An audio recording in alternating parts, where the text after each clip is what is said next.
everybody. This is Ina Maybon of lightcycleastrology.com. Today is December the 28th, 2022. And today and tomorrow we have Mercury stationing to turn retrograde in the sky in the sign of Capricorn. So I thought that we would take a look at that situation. And I actually want to share an astronomy program that I have for you to give you a sense of what is actually happening with the physical planet out there in space, because the astrology is often derived from the observances of the astronomical phenomenon of the planets and the background constellations and things like that. So it isn't that the planets themselves are causing the astrological phenomenon. It is that the cosmos is on a spiritual level all connected, but the system of divination itself is, of course, connected to the observable physical universe. And that's how we do that in astrology, is we look at the planets and get a sense of what the gods are doing via their movement, right? So I thought, if you've never seen a retrograde cycle, it's really fun to do. So I want to pull up the astronomy program that I have right now and give you guys a sense of this, just astronomically speaking. Then I have some passages from William Lilly and Vettius Valens, some ancient astrological texts that I wanted to read to you real quick to give you a sense of the archetypal symbolism that is assigned to this planet Mercury. And then we can talk about the broad delineations of that happening through the sign of Capricorn. I think tomorrow what I'd like to actually do is go through a rising sign video, go through all of the 12 rising signs and show or give an example of where this Mercury retrograde over the next 3 weeks could be landing for you personally in your personal birth chart based on the rising sign that you are. So I think that that could be a good video for tomorrow. Today, we'll just get a sense of what is a Mercury retrograde astronomically. What does Mercury retrograde mean in a philosophical, archetypal, symbolic sense? And maybe let's get into some mundane delineations of that through the sign of Capricorn and its conjunction with Venus and so forth. So, all right, so you should be able to see this astronomy program that I have right now. Now, let me just go back to, I was playing around with this earlier, so let me go back to right now. So, okay, just to give you a lay of the land, what I want to do is show you the horizon, just so you can get oriented visually here. You can see the horizon. It's down here lower. There's some trees and stuff. And then let's go ahead and put on the daylight, because right now in the program, I've just got it set to the real-time clock. It's just running right now where I am in my location in Hawaii on the Big Island here. So here we are, November 28th, 2022, about 9:25 a.m. in based on the Mauna Kea Observatory location. And so for me right here, you've got the sun. It's about 30 degrees in latitude up in the sky. It's still morning here. And this gives you an idea. So if I were to go outside right now and you were here with me and you look towards the east, this is, what you would see. You would see the sun up there. So that is what we're looking at now. Let me go ahead and take back away the daylight, as if it was nighttime, so we could see the planets and the stars and the constellations. And then let me also remove the horizon, just so that it doesn't get in the way of what we're looking at here. Okay, so here we are. I'm going to zoom in so you can see Mercury's kind of small, but in the program, but there it is right there. Look at that. There's the planet Mercury. How far can we zoom this in? This is really cool. This program is called Starry Night Pro. I got it when I was in college. Look at that. You can actually see the movement when I'm zooming in as it's rising real quickly. So this is the movement of Mercury against our background of the spinning planet that we're standing on. But anyway, there's Mercury. Doesn't have a lot of light to it right now. It's still kind of dark. Now, Mercury is an evening star. He is roughly I should say she is roughly about, 19 degrees away from the sun, or 15 to 19 degrees away from the sun.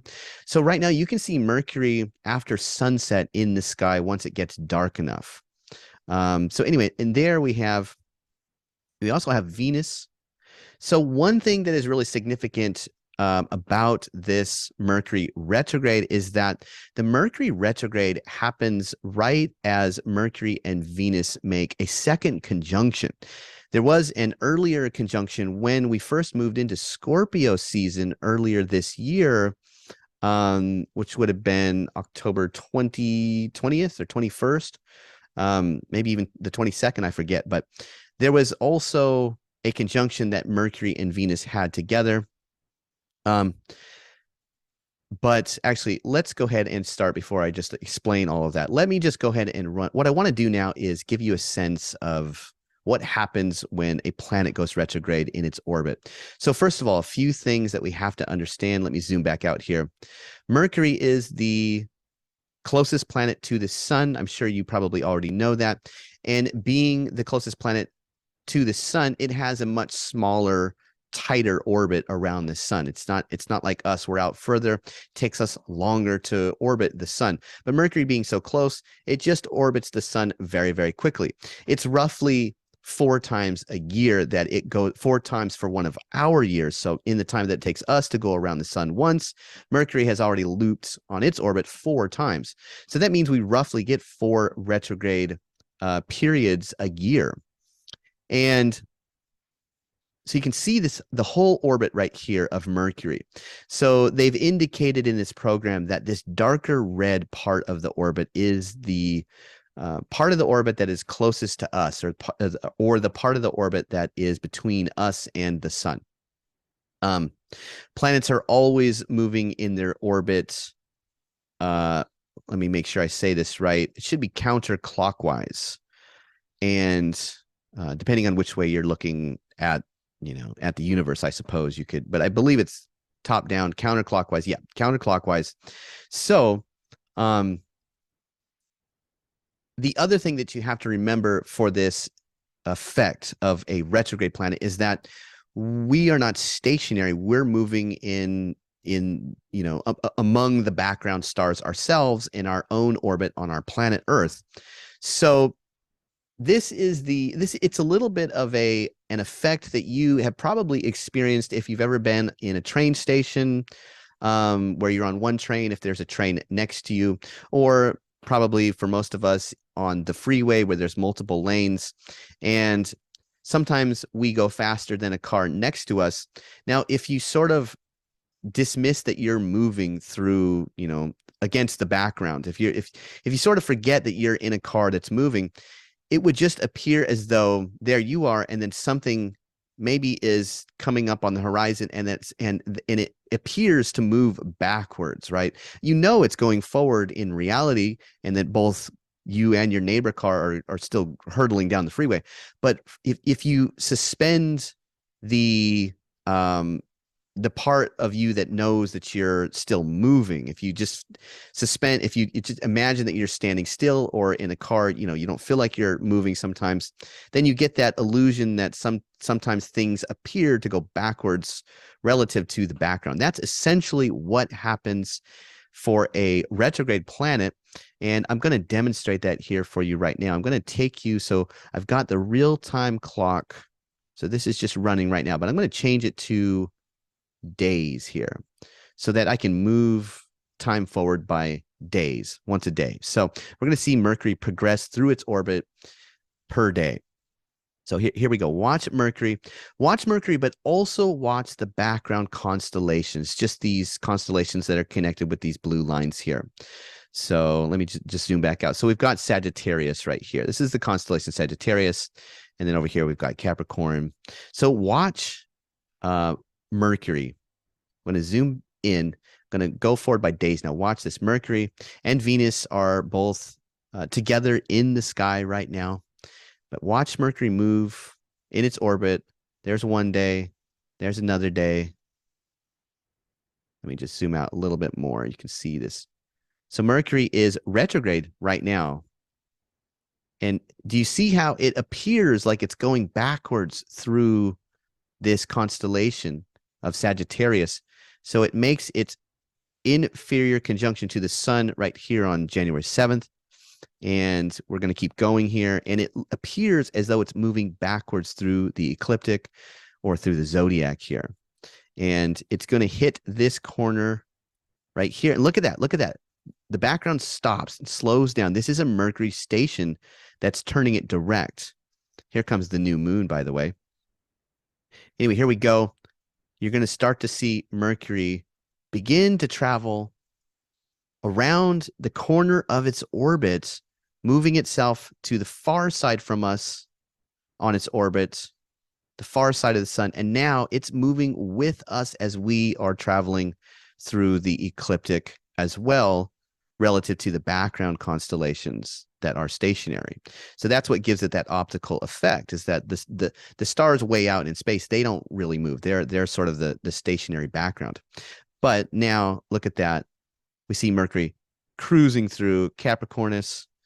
We see Mercury begin to sweep by Saturn. This is March 2nd, by the way. So we have a Saturn-Mercury conjunction on March 2nd of 2023. And then watch what's going to happen. It's cruising through Aquarius right now, and it is going to sweep by the sun.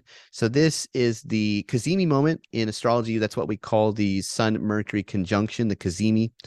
But it's also in astronomy called the superior conjunction moment. So we also have Neptune here. This is March 17th. This is right on the spring equinox. We have a Sun, Neptune, Mercury conjunction right on the equinox point. That's pretty powerful. So then we're going to keep going. Now, it's a little hard to see Mercury's line of orbits on the far side because they're indicating it in the program by making it less visible. But hopefully you can see this on the video here. And here we go. Now Mercury cruises by Jupiter and all of Jupiter's moons. That's pretty cool. We're going through Pisces now. Now watch this. This is where you start to see the effect. Mercury begins to move through the constellation of Aries. It hits its corner. It's coming around. Watch the background. Look at that. We're still going forward. It's still going forward, but it looks like there's the inferior conjunction of Mercury to the sun. Looks like it is going backwards, back through the constellations that it had previously already went through. See, there's the last part of Pisces there. All right, and it goes through the orbit one more time. So we're just watching the cycle repeat itself here. So how cool is that? Is that really cool or what? I just love to see that. And if I go forward, you can see it happen over and over again. Let me zoom out and give you just a whole orbit perspective here. Watch Mercury going through Cancer, entering Leo, hitting the corner, coming around the corner. Look at that. Almost looks like a hula hoop. See that? Isn't that cool? So that is what is happening. That gives you a visual of what a retrograde is. Interestingly enough, let's go back here. I want to show you something. Here comes Venus actually doing the same thing. We have a Venus retrograde. This is just an aside, but we have a Venus retrograde in July. I think sometime late June or July. So you can see Venus doing the same thing. Let me go back.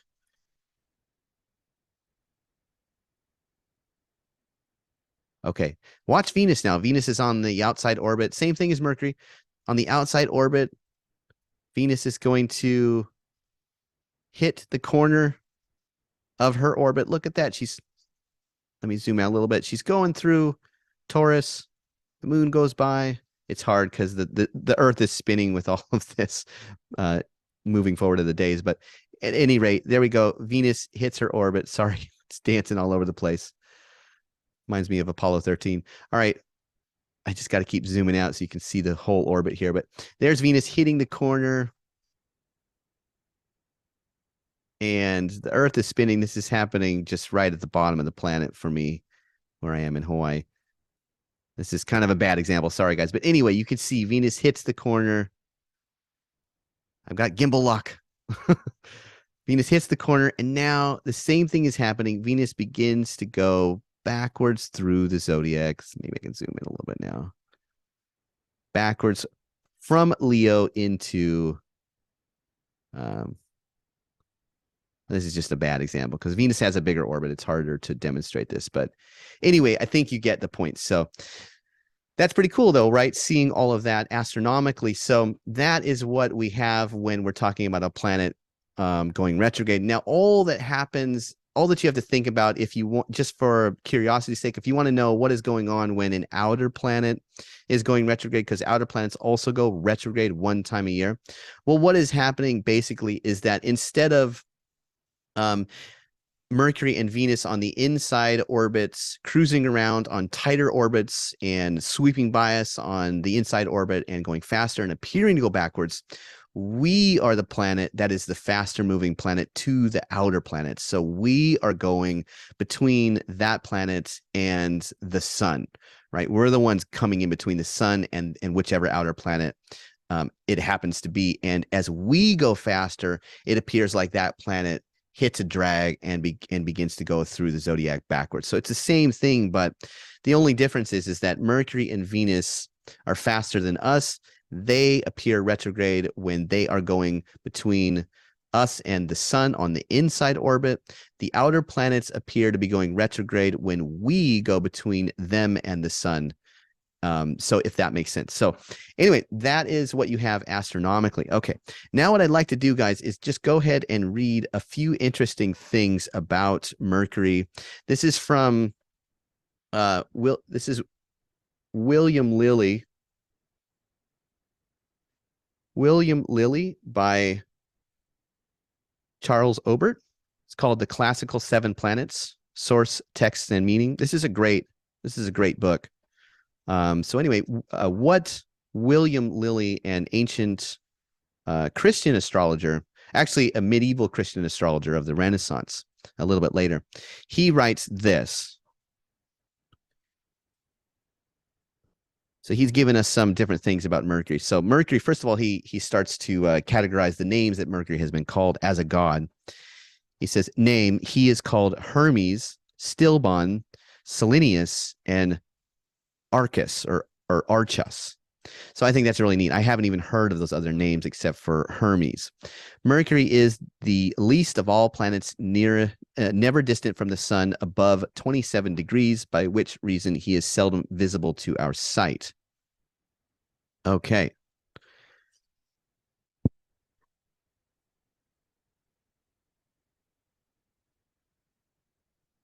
Let's see here. All right, let me just general notes on Mercury. Next to the moon is Mercury, who is the cause of symmetry to all mundane nature, having the relations of reason to things in generation. This deity is the inspective guardian of gymnastic exercises, and hence Herme, or carved statues of Mercury, are placed in the palæstra of music, and hence he is honored as the lyricist among the celestial constellation and of disciples, because the invention of geometry, reasoning, and discourse is referred to this god. He precedes, therefore, over every species of discipline, leading us to an intelligible essence from the moral abode, governing the different herds of souls and discerning the sleep and oblivion with which they are oppressed. He is likewise the supplier of recollection, the end of which is genuine intellectual apprehension of divine nature. Mercury is the most slippery, the most elusive planet, the most difficult to pin down and get a handle on. Like Quicksilver, Mercury is a shape shifter. Mercury is also hermaphrodite, bisexual, or non-sexual, like children, or switching sexes depending on its position. All other planets come in pairs.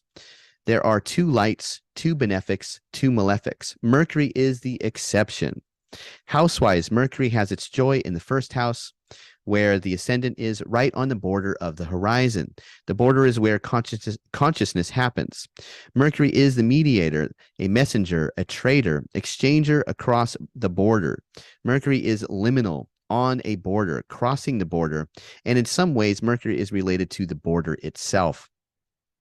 Without Mercury, there is no awareness, nothing we would recognize as consciousness. As consciousness, Mercury goes in multiple directions.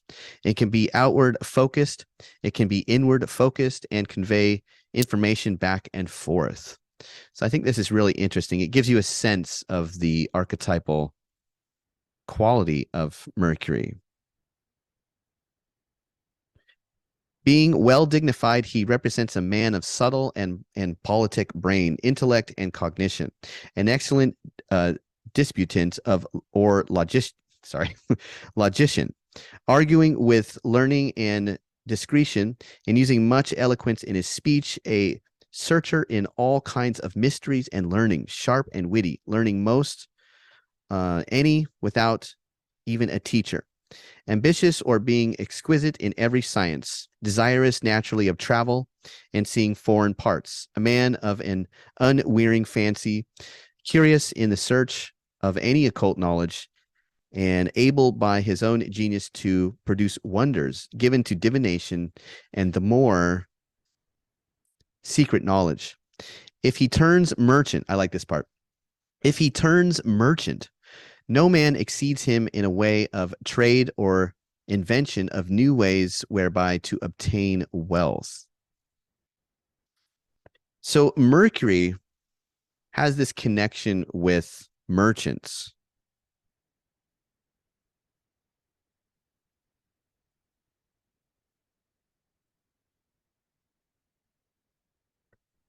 All right, there's a bunch of stuff in here that's really fascinating. I won't go into all of it, but Mercury has this connection with merchants. And I read earlier, there's this part where he says that it's not necessarily the goods within the market that Mercury represents. It's the exchange of the goods. And I want to get into that a little bit later when we're talking about this Mercury retrograde happening in Capricorn. Okay, so, and then we also have, this is a great book right here, Vettius Valens, the Anthology, translated by Mark T. Riley. So this is also a really, really good book. Now, this Vettius Valens was an ancient astrologer, and I just want to read this. This really hit me kind of hard. Mercury indicates education, letters, disputation, reasoning, brotherhood, interpretation, embassies, numbers, accounts, geometry, markets, youth, games, theft, association, communication, service, gain, discovery, obedience, sport, wrestling, declamation, certification, supervision, weighing and measuring, the testing of coinage, hearing, versatility. It is the bestower of foresight and intelligence, the lord of brothers and younger children, and the creator of all marketing and banking. In its own character, it makes temple builders, modulars, sculptors, doctors, secretaries, legal advisors, orators, philosophers, architects, musicians, prophets, diviners, arguers, not even sure what that is, dream interpreters, braiders, weavers, semestric physicians, those in charge of war and strategy, and those undertaking any unusual semestric work in accounting or with reasoning. Mercury makes weightlifters and miners, those making their livelihood with displays of skill, deception, gambling, or sleight of hand. It also rules those skilled It also rules those skilled interpreters of the heavens, astrologers or astronomers, those who, by using pleasure or winning charm, earn fame for their amazing feats, all for the sake of gain. The stars effect go in many directions. Oh, this is a really good part right here. Okay. The stars effect, meaning Mercury, the stars effect go in many directions, depending on the change of the zodiac and the interaction of the stars, and yields quite varied results. Knowledge for some, selling for others, service for others, trade or teaching for others, farming or temple service or public employment still for others. To some, it grants authority, rentals, labor, contracting, rhythmic performance, the display of public service, the acquisition of personal attendance or the right of wearing temple linens, robed in the luxury appropriation to the gods or rulers. As for the end result, Mercury will make everything capricious in outcome and quite disturbed. Even more, it causes those having the star in malefic signs or degrees to become even worse. Of the parts of the body, it rules the hands, the shoulders, the fingers, the joints, the belly, the sense of hearing, the arteries, the intestines, and the tongue. Of materials, it rules copper and all coins used in buying or selling, for the god makes exchanges. It is blue in color and sharp in taste. So I just think that that's really, really cool right there. So we have some of the layout for the archetype itself of Mercury. Now let's go ahead and pull up the real-time clock here, and let's get into some astrology for all of this. So here we go. Let me get the annotation going. You can see that we've got Mercury. It's got this little S by it in the chart. This is station, means stationing to turn retrograde. So this is today, December the 28th. Tomorrow, let me just go forward here so we can see. Tomorrow, it turns red. The S turns red, meaning that it's still stationed, but it's really getting ready to start moving backwards. And again, remember from the demonstration in the astronomy program, we're seeing it go around that corner. Once it gets far enough around that corner, it's going to appear to go backwards. And by the December 30th, we have it turning RX, which means it's going retrograde. But now let's look what happens right as it goes retrograde. Let me just go back to December the 29th here. Look at this. This is a big thing for this particular Mercury retrograde. We have a conjunction that happens between Mercury and Venus. So in the sign of Capricorn. So that's where we're getting our mundane delineation, meaning that's where we get what is it? What does all of this mean? What could we say astrologically about what this might mean for us or for the world? Well, mundanely speaking, or just on the world stage, having Mercury, a planet that is associated with markets, which could represent or symbolize markets. Let's think about the language here. Mercury as a symbol of markets. So we say the markets were headed in one direction, right? They're headed in one direction. They're going in regular direction along their path, along their orbit. So markets are heading in one direction. The exchange of goods and services, the values or the currency, the money for the exchange, all of that is sort of heading in this certain direction. But as the god stations to turn retrograde, that is an indicator for me that markets are going to experience some kind of reversal. So whatever direction they were heading in, they're going to sort of change course. So if they're going up, they'll go down. If they're going down, they'll go up, or whatever it is. I'm not, I'm not like a stock trader or anything. So I'm not apprised of like the markets per se right now, but in any case, I think that that's a really interesting clue. Now we're having Mercury do this in a earth temple of Saturn. Saturn was a god that often was associated with farming, with people that are ruling over the earth or the soil, like in the ancient world, it was like either you were a slave denoted by the god Saturn, or you were the slave owner. So it has this connection with the work of the land, the tilling of the soil, that hard, industrious, dirty, difficult slave-like kind of circumstance, either as a overseer of the operations of the toil of the world, or as somebody that is enshackled in the toil of the world. But there's something about toil of the world that Capricorn really gets near. And so I think that the markets of the toil of the world, so right away, I'm thinking like farming markets, right? Or maybe commodities markets that has to do with minerals, or anything from oil, whatever comes from the earth. And whatever comes from the earth, it has a sense of like gravitas or power to it, because Capricorn is a very powerful sign. But you get that sense of like, okay, we're talking about, we're maybe not talking so much about maybe like technology, but maybe we're talking about like the computer chips in the technology, right? The minerals that make those computer chips, like the lithium or the gold or whatever it is that they use. Mercury is also a god connected to technology. So in some sense, it could be like your computer.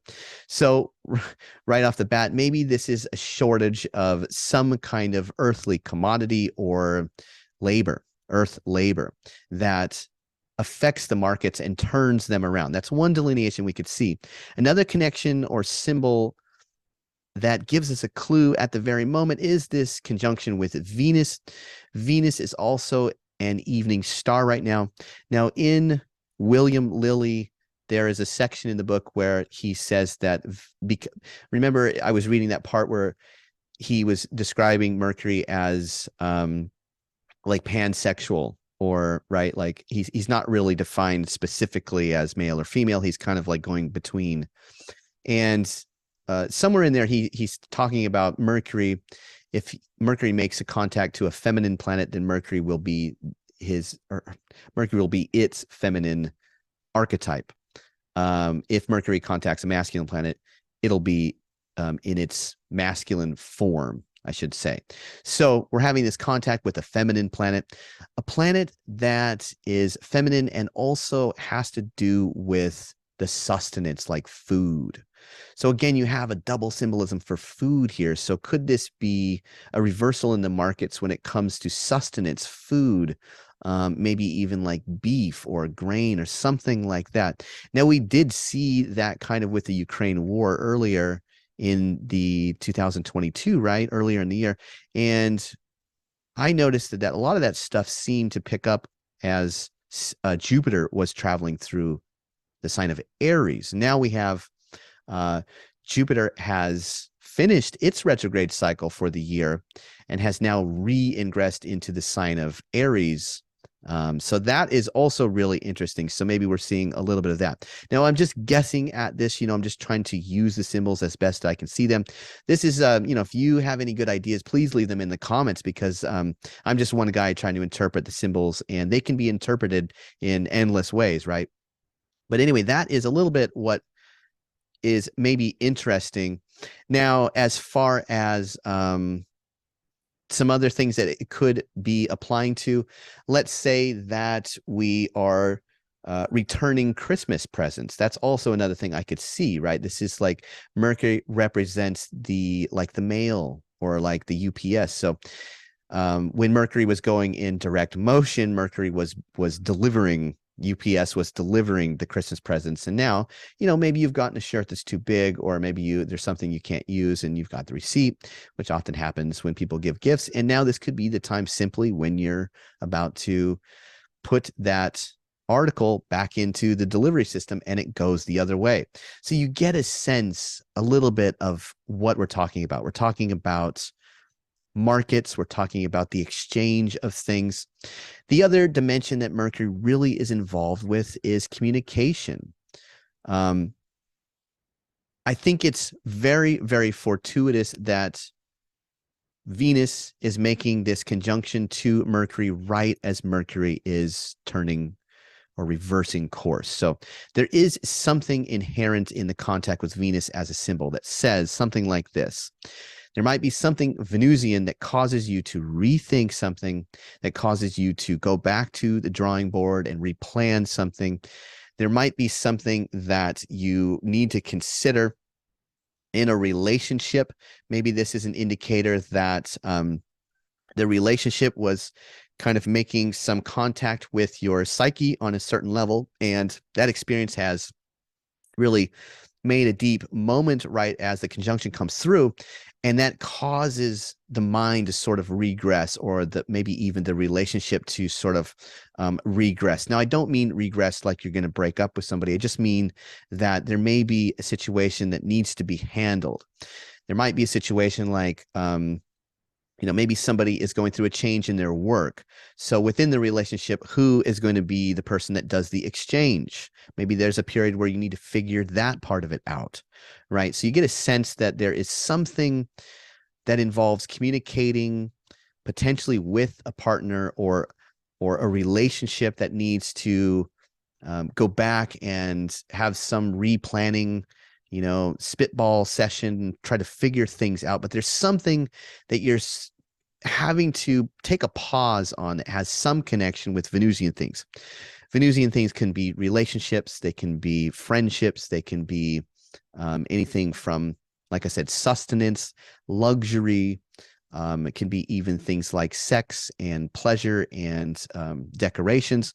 This could be a time where maybe you're thinking about beginning to take apart some of the Christmas or holiday decorations, things like this. You get the sense as we turn the jewel a little bit about how many different ways that this could be. But understanding the archetypal combination, you start to hone in a little bit on what this is referring to. So that is the some of the delineations that we could make with this Mercury retrograde. Now, how does this affect each one of our birth charts? That's what I want to get into tomorrow. So come back tomorrow and I'm going to take this action through each of the 12 rising signs so that if you are, for instance, let's say Scorpio rising like me, you're going to see that this Mercury retrograde is going to happen in your third house of siblings, the mind, daily routines, and rituals.